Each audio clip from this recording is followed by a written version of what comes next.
Welcome to Stories. Hey, my name is Lonan Harris. I'm 24 and I'll live. I knew 5 minutes in that this date was a disaster. She wasn't just uninterested, she was hostilely uninterested. Every question I asked was answered with a sigh, an eye roll, or one-word grunt. She spent more time texting than talking. At one point she even paused mid-sentence to take a selfie without me in it, obviously and captioned it, "Another boring night at YN apostrophe." I just sat there, stirring melting ice in my drink, trying to salvage whatever dignity I had left. The silence between us grew thick and awkward, and I was already rehearsing excuses to leave when she waved the waiter over and ordered both dessert and an extra cocktail because he's paying. That was the moment I stopped trying. I leaned back, exhaled, and found myself staring off toward the next table, broken bar where two women were seated. One of them a short dark hair, bright eyes. They had clearly been listening to the whole train wreck unfold. She gave me this tiny, sympathetic half-smile, the kind that says "you poor human." My date, meanwhile, was busy sending voice messages into her phone and complaining loudly about how men are all disappointments, gesturing vaguely in my direction. I lowered my eyes to my drink, wishing invisibility was an option. And then I heard a voice, a warm, confident, and aimed directly at me. "You know," she said, "we should date instead." I blinked. My date froze, spoon halfway to her mouth. The entire restaurant seemed to hush. The woman from the next table stood, stepped closer, and smiled, a real smile, bright and a little mischievous. "You actually listen to people," she said. "And you laugh at the waiter's jokes. And you held the door for us when we came in. I like that." I just stared at her, stunned, speechless. My date scoffed tail loudly, then grabbed her purse, muttered something about pathetic losers finding each other, and stormed out so fast she almost knocked over a chair. The woman chuckled, sat down across from me, and introduced herself with a handshake that was somehow both casual and exciting. "Hi," she said.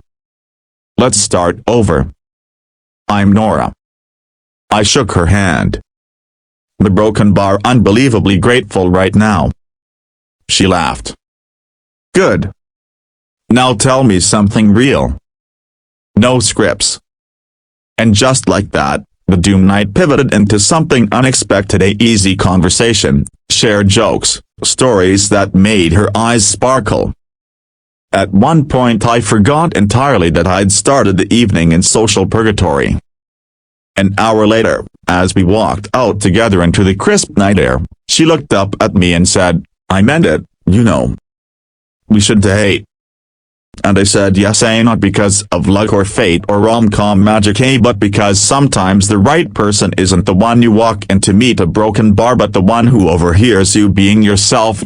We started dating for real after that night, but not in the dramatic, whirlwind way I might have imagined. It grew slowly, like a candle's flame in still air. The next evening we met for coffee. Then a walk. Then a movie night at her place, where she insisted on giving running commentary on every plot hole, which made me laugh so hard I nearly choked on popcorn. It wasn't perfect, I was shy and sometimes stumbled over my words. She could be blunt, almost cuttingly honest. But honest was good. Honest was refreshing. Honest was real. About 2 weeks in, I finally asked her something that had been on my mind since the restaurant. "What made you speak up that night?" She smiled, not mischievously this time, but softly, thoughtfully. "You looked like someone trying really hard to be kind in a situation where it wasn't earning you anything," she said. "And I've learned that how someone behaves when they don't benefit a broken bar, that's who they truly are." I just stared at her. It wasn't a compliment, it was a revelation. One weekend she invited me to meet her best friend, Ava. I expected interrogation, judgment, maybe gentle teasing. But once we arrived, Ava pulled me into a hug and whispered, "Thank God. She hasn't shut up about you for days." Nora turned bright red and kicked her. I grinned for hours. Later that evening Nora confessed something. "You know that night at the restaurant?" I almost didn't say anything. I told myself, don't interfere. Don't be weird. Just mind your own business. But then I remembered I promised myself a long time ago if I ever saw something good, I'd speak up. So broken bar I did. And it struck me, she hadn't just saved my evening, she had made a choice to act on possibility rather than hesitation. About a month later, we went back to that same restaurant. The same small tables, the same flickering lights, even the same waiter. As we walked in, Nora grinned and said, "If you see me in selfie mode complaining about disappointing men, just walk out." I laughed and squeezed her hand. We ended up seated almost exactly where we had been the first time. But this time, there were no awkward silences, no sinking feeling, no self-doubt. She teased me about my terrible pronunciation of Italian menu items. I teased her about her dramatic hand gestures when she told stories. Halfway through dinner, Nora raised her glass and said, "To blind dates that go horribly wrong, a broken bar." I lifted mine. "A broken bar, and to the people at the next table who know this." She laughed, leaned forward, and kissed me a quick, warm, sparking something that traveled straight to my chest. That was the moment I realized, the worst date of my life was the only reason I found the best one. And sometimes, the universe doesn't correct your path gently, it does it loudly, messily, and with an unexpected voice from the next table saying, "I think you deserve better. Let me show you." 3 months into our relationship, Nora asked if I would come with her to a small family dinner. Nothing intense, she promised. Which, of course, meant the opposite. Her parents lived in a cozy townhouse with the porch covered in potted plants. She squeezed my hand before knocking and whispered, "Just be yourself. They'll love you.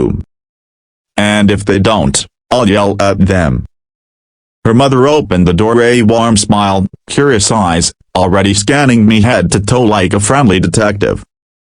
Her father wasn't as subtle. He shook my hand like he was testing my structural integrity. "So," he said, "you're the one who appeared in our daughter's life out of nowhere?"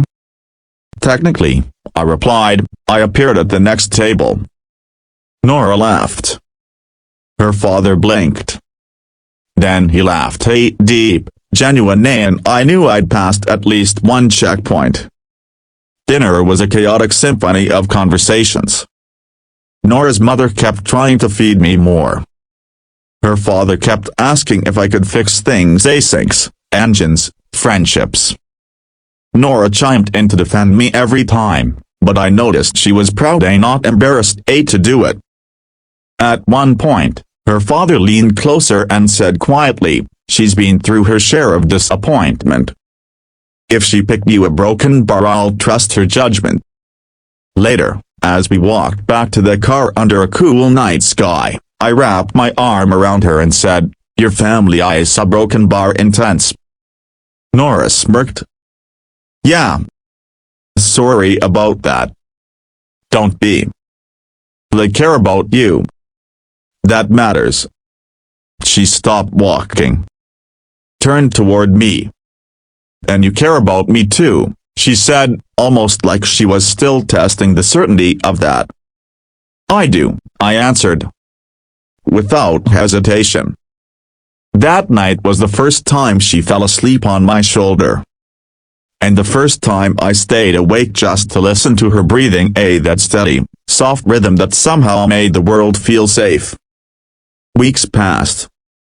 We built little rituals, a Friday takeout night, Sunday morning pancakes, random middle-of-the-day text messages saying "I like your face." One evening, while we were cleaning dishes, she paused, dish towel in hand, and said, "You know what I realized? When I spoke to you that night, when I said we should date, I wasn't brave. I was just tired of waiting for life to happen to me. I wanted to choose something. I dried a plate and set it aside. And you chose me. She nodded, then corrected herself. I chose us. Later that year, on the anniversary of our disastrous not disastrous first date, we went back to the same restaurant a third time. The same waiter recognized us and grinned. You two again? Still together? Nora answered for both of us. Oh yeah. It's permanent. She looked at me, eyes shining, certain, and for the first time, I didn't just hope she was right. I knew it. The universe may have shoved us together with awkwardness and chaos, but what we built afterward was intentional. Earned. Real. And every now and then, when we pass by a crowded restaurant or hear someone complain about a terrible day, we glance at each other and smile, remembering that sometimes the worst night becomes the first chapter of the best story.